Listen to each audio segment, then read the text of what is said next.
you. Have a seat.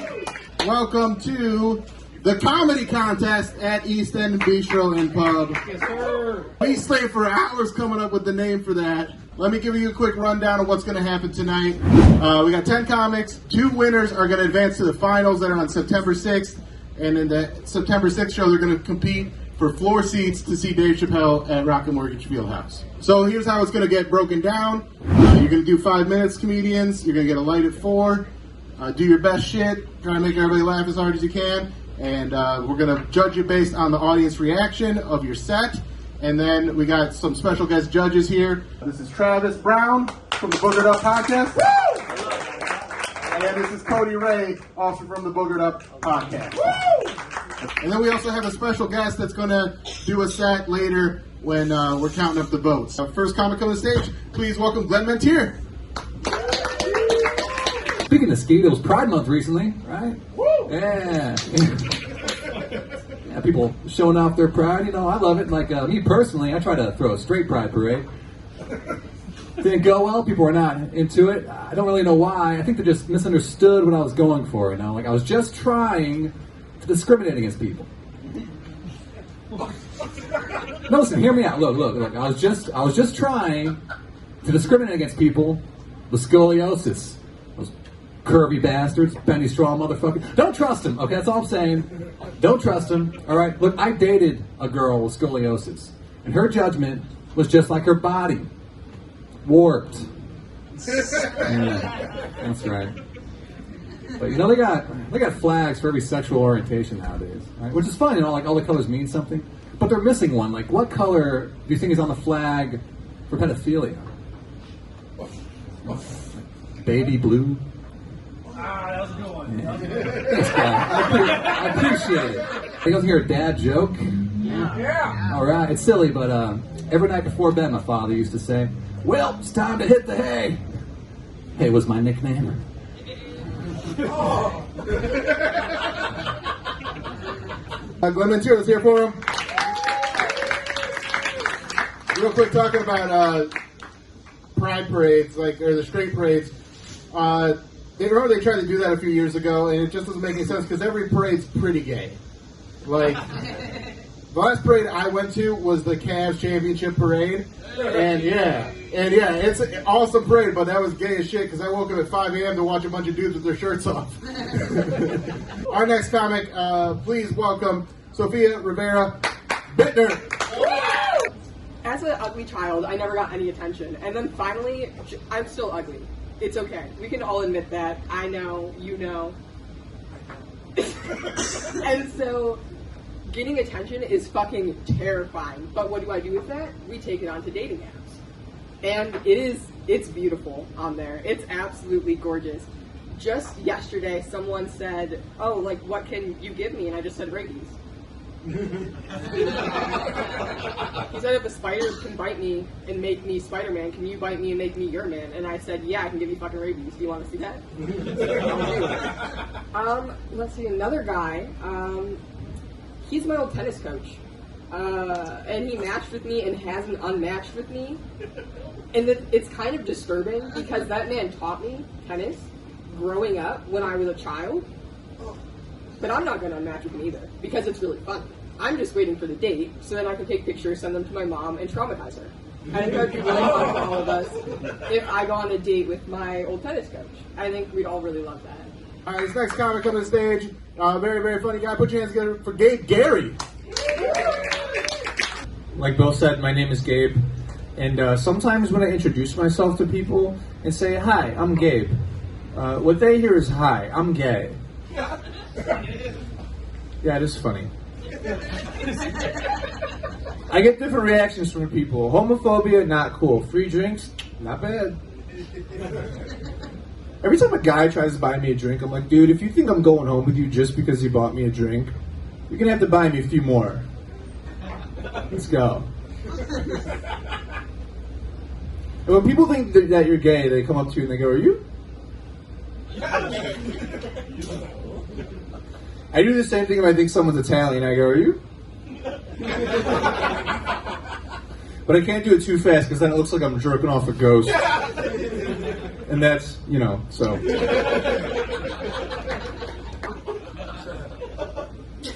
I saw a recipe for air fryer broccoli that was to die for. To die for. You would put a gun into your mouth and pull the trigger just to get another bite of that broccoli. I'm sorry, but if you can't eat vegetables without frying them first, maybe you should kill yourself. All right, Codie, let's start with you. What do you think of Gabe's set? Yeah, I like that one. A lot of those stories kind of hit home, so I like that. You like that? You had a lot of darkness in your life? A lot of abortion billboard sentiment? Got it. It's more like the switching to the belt. Okay, oh yeah. You guys got hit, huh? We're just about halfway through our next comic on the stage. Please welcome Red the Comic. Hey man, one thing I can't stand is the ugly, stinking motherfucker, man. Those two combinations, that's just like the worst. For real, man. Like, if you ugly, like it ain't really your fault. That's your mama and them fault. You know what I'm saying? Blame them, But I got a way you can cure ugliness, man. Stop hanging around ugly motherfuckers, for real. Like, this is a true fact. Cause you ever notice when somebody's with somebody for a long time, they start looking alike? Yeah, I got this one friend. She's fine as fuck. Her name's Navy, right? And she ended up dating this ugly ass dude. His name's Leandre, and he looks like a seal, dude. I swear. If you shake his hand is even slimy. It's like this dude is a whole seal, and they've been together so long. Now they're Navy SEAL. What's up, man? I swear, man, because I feel special, man. How many of you guys feel special? Clap it up if you feel special in here. For real, man. My mom used to always tell me I was special growing up. But she didn't have to tell me, because the little bus that picked me up every morning. Shit, that's the magic school bus, mommy. Like, I remember getting on that bus saying to myself, like, singing that song. You guys remember the magic school bus? It looked like a Miss Frizzle was back there right now. Like, are you Miss Frizzle?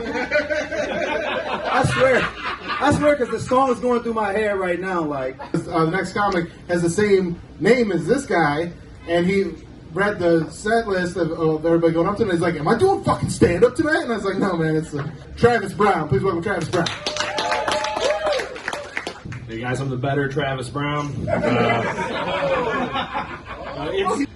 It gets kind of confusing too because I have a nephew who does stand up in the area named Trent, and everyone calls me Trent or calls him Travis, and it reminds me of growing up. So it's Trent, Travis, my brother Tyler, and Brent, and my dad would always be like Trent, Travis, Tyler, Trent, Travis.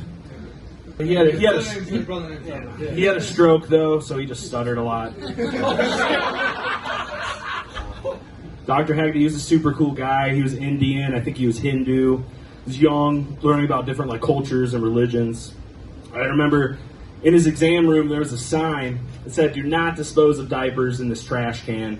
It is against OSHA." And I just recently found out OSHA stands for Occupational Safety and Health Administration. And this whole time I just thought he was like the Hindu god of hygiene. Vishnu, Shiva, OSHA. Speaking of tits, it's 2023, guys. Can we stop shaming women for breastfeeding in public? My wife got yelled at the other day. We were on a bus going downtown, and this woman yelled out, "Hey, lady! Stop letting your husband suck your tits on the bus." No, we don't have any kids. Yeah, if you laugh at any of my stuff, I appreciate it. I tell some weird stuff, depends on your sensibility. But what I don't like is when someone's like, Travis, you shouldn't joke about this, you shouldn't joke about that. Like, stop making jokes about child abuse. Man, this is my last joke. Don't mean to bring down the mood of the patio, guys, but I've lived through it. So I just feel like who has more of a right to make jokes about that topic than me? I mean, guys, I've beaten so many children. Put your hands together for the very funny Joe Root. For example, I started donating plasma recently. Okay, thank you. That one's been pretty intense, but I gotta tell you, it's been a rewarding feeling knowing that I am saving televisions around the world. So you're welcome. We had the best communion. We had the best bread. It was just great. And then, my dad died. We stopped going to that church. We went to a different town. And I was just obsessed with going to church when I was a kid. I was like, Mom, we've got to go to church. Mom, we got to go. Mom, I need the body of Christ in me. It's a crazy feeling when you start going to other people's churches and they have just styrofoam. You're like, oh, I'm not religious. I'm just fat. And then I'm like, what else am I mixing up? Am I conflating with my love of food? I turned to my ex-girlfriend and I said, babe, I'm so sorry. I don't actually like going down on you. I just like stirring macaroni and cheese. All right, we got 4 comics left. Please welcome this next one, Brett Thomas. I didn't ask her father for permission, because that's like an old school thing, because you're basically asking, hey, can I take care of her now? I didn't ask because she makes 5 times more than I do. People make fun of me that my fiance makes more than me, but my only response is, I don't date broke bitches. My fiance always asks me the same stuff, oh, would you love me if I was a worm or a shoe? And I'm like, yeah. But when I ask, hey, would you still be with me if I was a registered sex offender? Turns into a hypocrite. It's like, I see how this relationship is.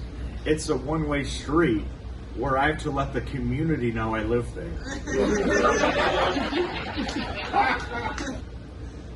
I went to therapy one time.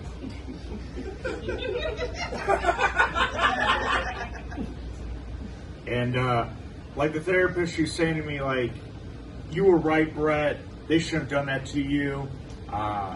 So I stopped going because I realized all I need is a group of drunk white women.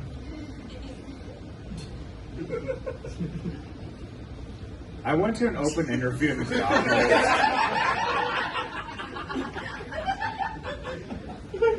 And what an open interview at McDonald's is you could be there the day they're holding these interviews wanting to buy a Big Mac and decide, you know what, I'm going to make these.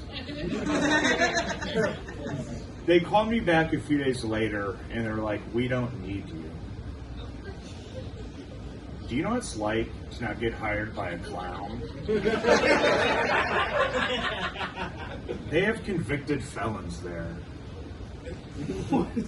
The Hamburglar?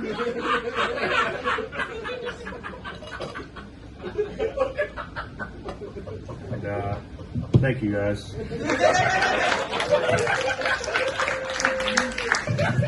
Keep it going for the funniest orphan I know.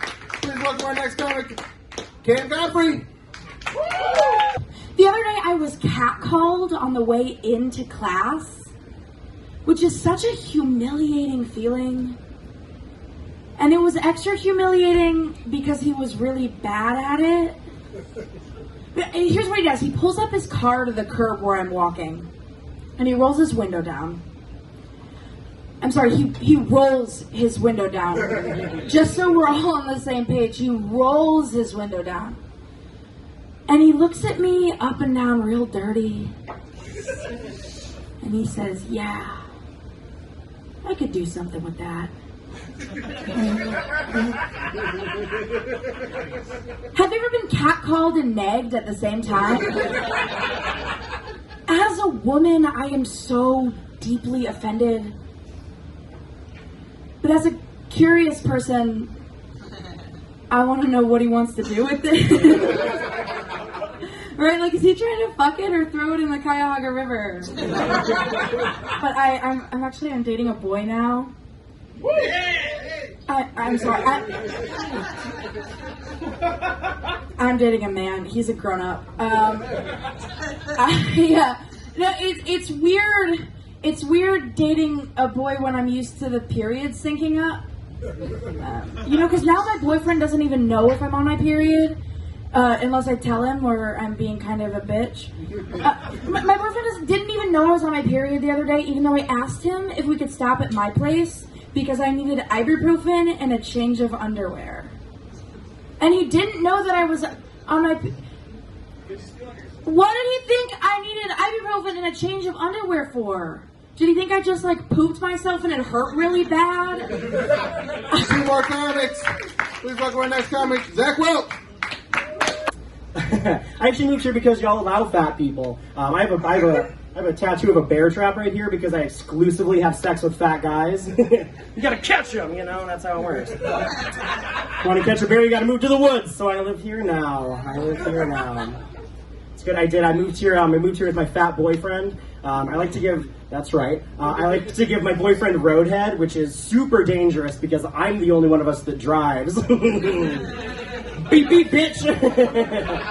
I'm driving here. I hate when pro athletes come out as gay. You tell me Brittany Griner's gay, and I'm like, yeah, sure. But you say it's a man. You say it's Aaron Rodgers is gay, and I'm like, are you calling me fat? I hate this. Whatever. I never had the body for football anyway. I sprained my ankles standing still on the ground. My ankles are gay like my wrists are. They go whichever fucking way, man, and I can't control them. I sprain them every year. It sucks. No, that's a joke. That's totally a joke. I do wish there were more gay men in the NFL. I think it would be so huge if young gay men could turn on TMZ to see a linebacker beating up his husband. Wouldn't that be nice? That's equality in my eyes. See, here's the thing. I think that queer people should be able to reclaim our slurs in the same way that other minority groups have. And I was blacked out downtown the other day with my straight friends. We ran into someone's gay coworker, and when he left, I yelled across the bar, "Bye, faggot!" The straights did not love that. They are mad at me. Which is crazy, because I don't even pray to the same God y'all do. Matthew Shepard died for my sins. Okay. It's not true. I can say that. The gays know. No, whatever. I just think that we should be able to reclaim that slur. I think we should be able to use it colloquially for fun. I think that people should stop giving me funny looks at the karaoke bar when I'm performing Faggots in Paris, all right? Now, carefully, what did you like about his jokes? As a straight guy, watching my gay friends do that to other straight people is my favorite activity, for one, and for two... What, sucking their dick while he drives?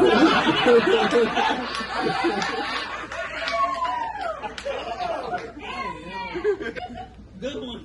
All right, we got our final contestant. Please welcome to the stage, Mike Strenk. I was teaching English, and I have a cat. All of you knew that. All of you could sense that I have a cat. All of you knew that. And all of you knew that cat was the most important thing in my life. His name's Farouk, because he's a part of the Nation of Islam. No, his name. His name's Farouk. He's got a mustache, and he screams. And he looks like Freddie Mercury, and he's gay. So that's why he's named Farouk. And Freddie Mercury's real name, Farouk.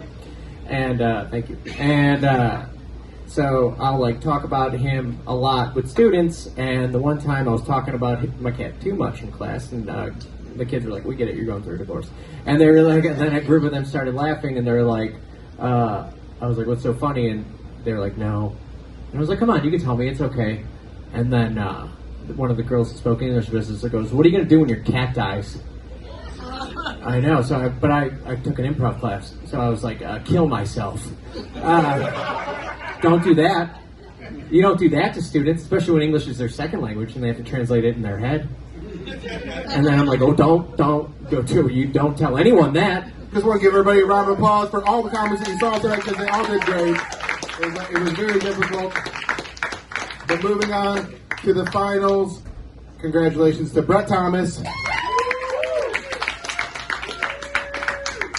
and Zach Welch. Good night. We'll see you guys next week. Bye.